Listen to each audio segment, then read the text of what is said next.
तीन सीख। एक प्रतापी राजा के 3 बेटे थे। उन्हें सुयोग्य बनाने के लिए राजा ने उनकी शिक्षा दीक्षा की सर्वश्रेष्ठ व्यवस्था की। राजा ने अपने बेटों को हर विद्या में बेहतर और पारंगत बनाया। राजा चाहता था कि उसके पुत्र ही उसके राज्य की भागडोर संभालें। जब राजा बूढ़ा हो गया तो उसने अपने सभी पुत्रों को अपने पास बुलाया। उसने कहा, पुत्र, हमारे राज्य में नाशपाती का एक भी पेड़ नहीं है, इसलिए मैं चाहता हूँ कि तुम सभी एक पेड़ की खोज में जाओ और वापस आकर मुझे यह बताओ कि वह कैसा होता है।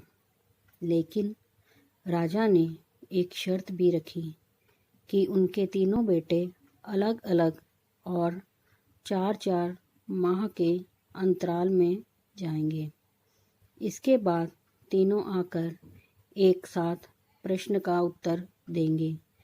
तीनों बच्चों ने एक साथ इस बात को स्वीकार किया।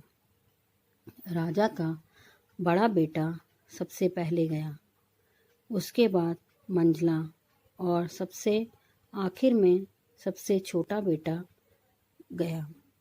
सभी अपनी अपनी खोज करके पिता के पास वापस आए। राजा ने सभी से बारी बारी से पूछा कि बताओ वृक्ष कैसा होता है। सबसे बड़े बेटे ने उत्तर दिया और कहा कि पेड़ बहुत अजीब हैं, उसमें ना कोई पत्ती ना कोई फल, वह एकदम सूखा है।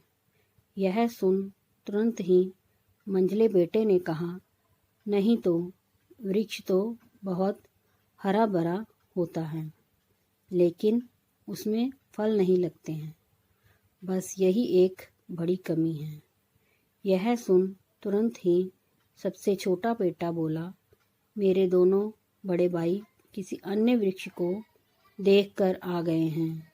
नाशपाती का पेड़ तो हरा भरा होता है, फलों से लदा हुआ होता है, मैंने खुद देखा है।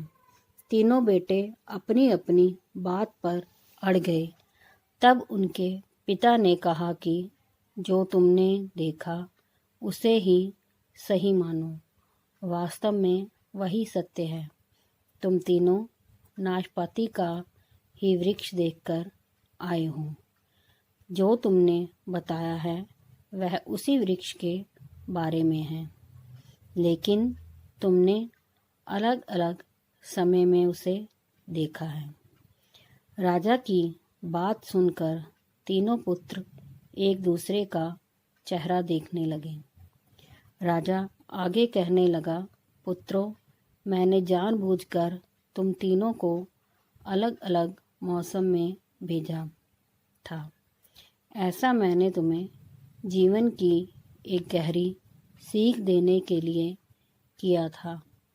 पहली, किसी भी चीज़ को एक बार देख या जांच कर उसके बारे में पूरी जानकारी प्राप्त नहीं होती है।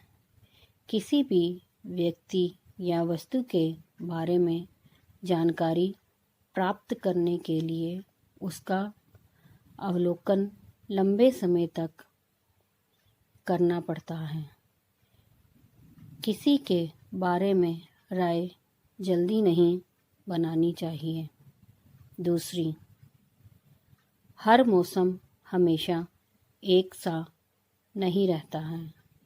नाशपाती के वृक्ष पर जब भी मौसम का प्रभाव पड़ता है तो कभी वह सूखा तो कभी हरा भरा हो जाता है।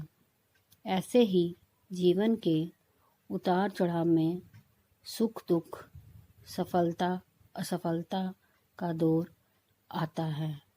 ऐसे में हमको भी हिम्मत बनाए रखनी होती है।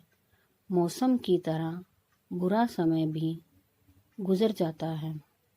और तीसरी, विवाद में तब तक नहीं पड़ना चाहिए जब तक आपको दूसरे के पक्ष के बारे में ना पता हो। दूसरे का पक्ष सुनना बेहद ज़रूरी है। इससे व्यक्ति का ज्ञानवर्धन होता है।